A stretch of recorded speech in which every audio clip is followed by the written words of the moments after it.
Alright friends, in this lesson we will see infinite while loop. So I already explained this in a regular while loop, but I want to cover it again as a separate topic. So we are going to talk about the infinite while loop. So when we do enter an infinite while loop, it happens when the condition is while statement always remains true. And there is nothing inside the loop to stop it. This causes the code to repeat forever. For example, I come here. If I say I open my while loop, if I say true, it will never stop. It means this is clearly an infinite loop because true is always true.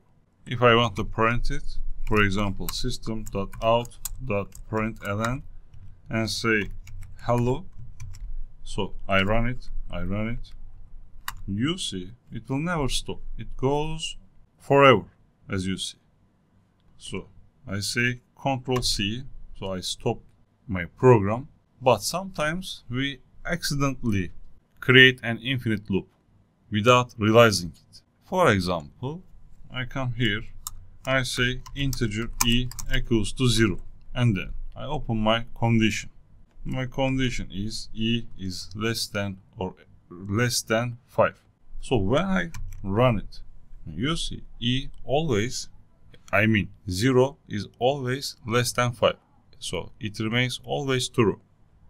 So if I run it, you see I created an infinite loop accidentally because I forget to increase e value. So I say Ctrl C again.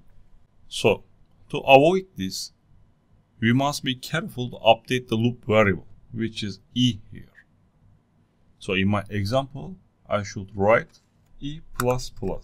I need to increase e value.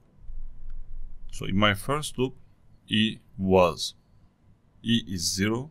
So I increase e value, e becomes 1. So in my second loop, e becomes 2. It continues like that. So lastly, this loop is valid for when e equals to 4.